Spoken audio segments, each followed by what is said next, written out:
I installed the security cameras for peace of mind, to watch my children. My husband called me paranoid. He was wrong. The babysitter, Chloe, forgot one tiny detail. She left her account logged into the camera app on my family iPad. I clicked it, expecting to see a feed of empty rooms. Instead, I saw my husband, Mark, walking into our kitchen at 10 p.m. She was already there, waiting for him. Not just talking, not just flirting. I didn't scream. I didn't break anything.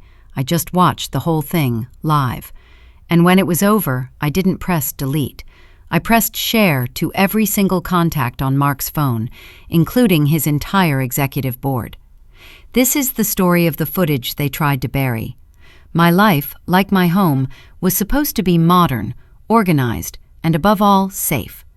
Mark and I were the parents who had it all figured out. We were tech-savvy. We'd invested heavily in a smart home system, a new high-definition security camera setup in the living areas and near the nursery. Mark called it a massive waste of money. I called it the ultimate parenting tool. Peace of mind, I always told him. Oh, the irony of those words now. Our babysitter was Chloe. She was young, 21, bright, and studying nursing. She was the perfect, wholesome girl next door, the kind you saw in soft-focus advertisements. My kids adored her. My daughter would leave little drawings on her pillow. We had her background checked twice. I trusted her implicitly. She was practically family, often staying late for date nights or Mark's increasing number of business dinners. The cracks, when they appeared, weren't the cliché red flags you read about. They were subtle logistical shifts. Chloe, the usually relaxed student, became suddenly meticulous about her schedule. She'd always confirm the exact minute I'd be gone and the exact minute Mark would be home. "Just so I know when I can leave, Mrs. Hawthorne," she'd say, too sweetly. And Mark? He was aggressively punctual about those late calls. He'd call exactly when he said he would, but his voice was tight, his answers vague. He always seemed to be walking fast, heading somewhere private. I was too smart to look for lipstick on a collar. Mark and Chloe were too calculating for that. My paranoia was a dull, constant ache. I tried checking his phone, locked down tighter than Fort Knox. I searched for receipts, perfume, nothing. Mark was eliminating all the amateur mistakes. The key to my investigation, and ultimately my freedom, was a piece of cheap technology lying in the family media cabinet, the old shared iPad. Chloe always used the iPad to control the music and sometimes monitor the cameras from the playroom while the kids slept. 2 weeks ago, she left it on the kitchen counter when she rushed out, claiming she was late for a class. I picked it up, intending to charge it. The security app was open. I saw my live feeds: nursery, living room, kitchen. And then I saw the tiny icon in the top right corner. Chloe's name was still logged in. She had forgotten to sign out. That was the first moment of true, chilling clarity. It meant she had the exact codes, the exact login, and the ability to not just watch the kids, but to watch us. To time her entry and exit perfectly. I didn't log her out. I didn't smash the iPad. I quietly grabbed my own phone, found the recovery section of the camera app, and using the iPad as a temporary authentication key, I logged into her account from my device. I created a passive, secret observer using the very technology Mark scoffed at. I didn't need to confront Mark. I just needed to watch him through her perfect security system. The waiting game began. It was a cold, stomach-churning exercise in patience. I knew they were doing it. Now, I just needed the proof. I had to give them the perfect opportunity. I started leaving the house more often, announcing these trips loudly. "I'll be at my sister's all day Saturday, Mark.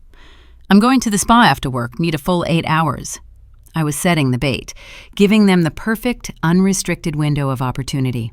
I was so calm, so accommodating, that Mark actually seemed grateful. The first 5 trips were clean, nothing. I started to doubt myself, almost wishing I hadn't looked. Maybe it was just harmless flirting. Maybe I was paranoid after all. Then came the 6th attempt. I told Mark I was staying overnight at a friend's house for a charity event. I checked into a quiet hotel room 6 blocks away, close enough to see the house, far enough to be alone. I settled into the sterile room, opened the security app on my phone, and waited. At 9:45 p.m., I saw the familiar empty view of my living room. At 9:55 p.m., Chloe's car pulled up on the driveway, visible through the living room camera. She let herself in with her own key. She wasn't carrying a diaper bag or a storybook. She was wearing a dress and carrying a small designer overnight bag. My heart hammered against my ribs, not from panic, but from the realization that I was about to witness the absolute, documented destruction of my family, and I had the power to control the playback. At 10:15 p.m., Mark's car pulled in. He was precisely on time. The betrayal was about to go live. I pressed the record button. My mind was numb, but my hands were steady. I was no longer a wife. I was the silent, invisible director of his downfall. At 10:15 p.m., Mark's car pulled in. He was precisely on time. The betrayal was no longer a suspicion. It was about to go live. I watched him through my phone screen, a tiny, terrifying window into the death of my marriage. He walked in, shedding his suit jacket by the door. Chloe rushed up to him. I watched their conversation, their touch, actions that confirmed every sick feeling I'd had for months. They moved quickly, decisively, out of the main camera's view toward the staircase. I didn't cry. Crying was an indulgence, a weakness I couldn't afford. The pain was so sharp it didn't feel like sadness. It felt like a fracture, a pure, cold focus. The thought pounding in my head wasn't, how could he, but how do I stop this? I realized the entire affair had taken place right here, in my sanctuary, after I had worked hard, after I had put the children to bed. They had desecrated my home, my safe space, relying entirely on my perceived naivete and the absence of the cameras they thought were only for the kids. My mind immediately shifted into CEO mode. This wasn't a personal breakdown. It was an intelligence-gathering operation. I needed 2 things: undeniable proof and maximum impact. I spent the next hour meticulously downloading and clipping the most incriminating segments. I went into the historical logs, retrieving earlier footage from previous business trips, Mark arriving, Chloe staying. I now had a pattern of behavior, not a single mistake. The evidence was irrefutable. My plan formed with surgical precision. Public shame and professional ruin. Mark lived by his reputation. That was his weak spot. The target? Mark's professional life and his high moral ground.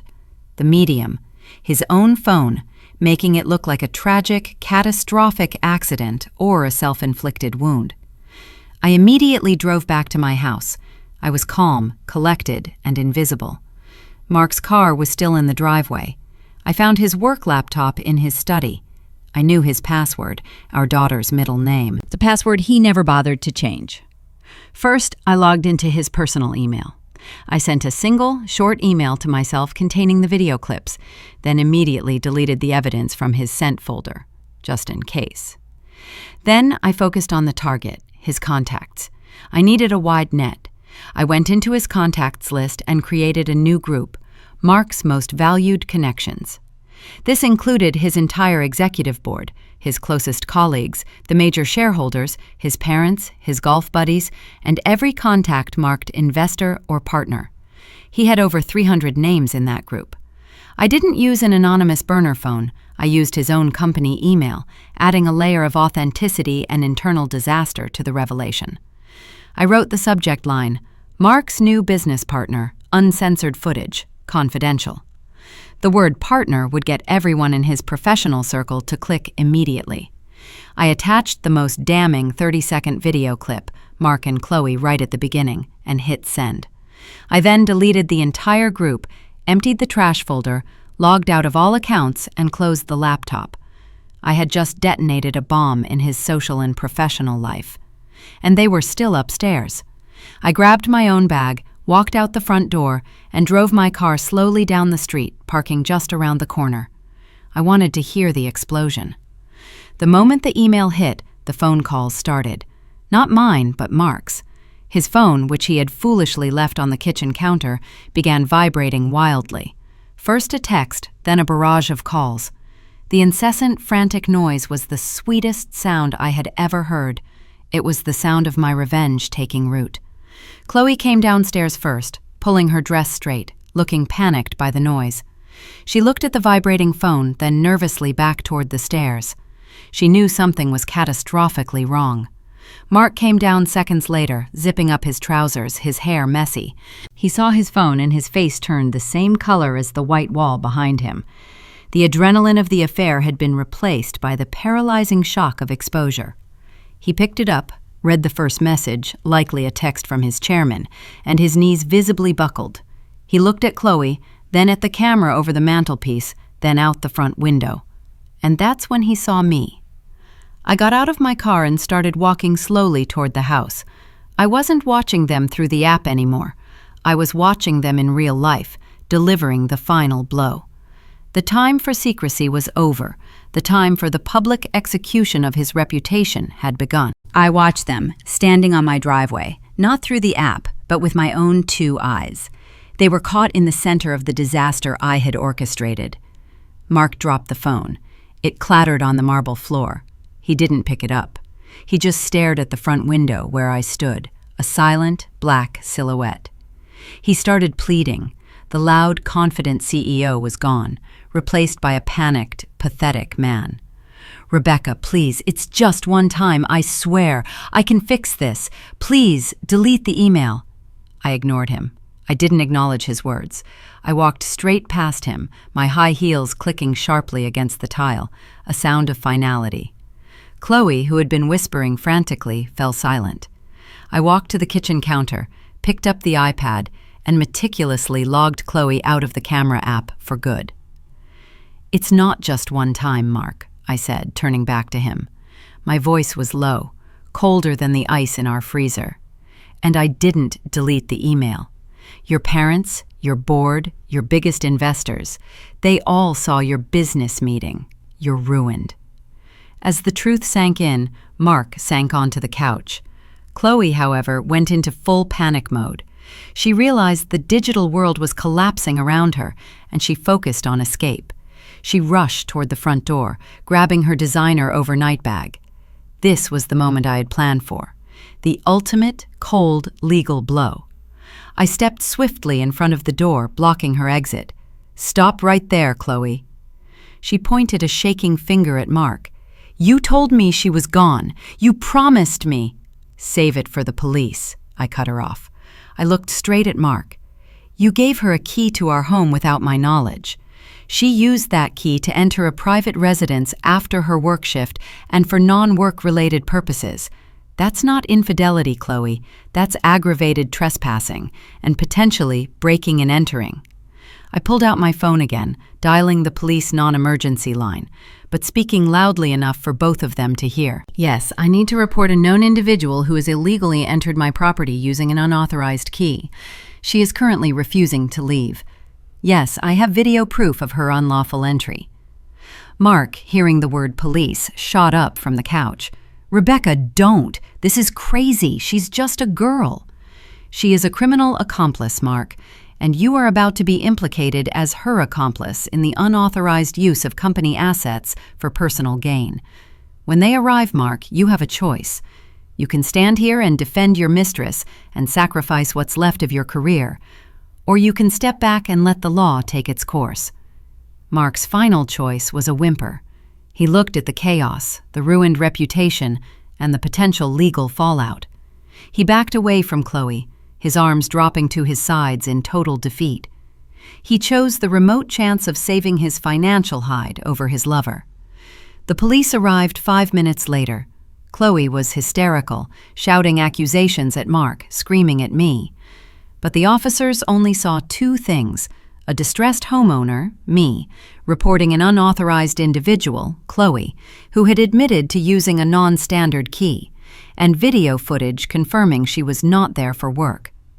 As Chloe was led away in handcuffs, shouting threats and promises of lawsuits, Mark just sat there, watching his life dissolve into a flashing blue light on my driveway. The public fallout was instantaneous. By Tuesday morning, Mark had resigned. The video clips had gone viral among his industry peers and, predictably, leaked onto obscure public forums. The board needed a clean break. The scandal was too toxic. His career, built on an illusion of integrity, evaporated overnight. The divorce was finalized weeks later. Mark signed the papers quickly, desperate to make the public shame go away. He looked terrified of me, a ghost of his former self. I kept the house, full custody of the children, and I kept the security system. I learned that the greatest betrayal comes from those closest to you, but the most satisfying revenge comes from using their own technological complacency against them. I looked at the cameras, then at the app on my phone. They still gave me peace of mind, but now they reminded me of a different lesson. Love is fragile, trust is a weapon, and footage is forever.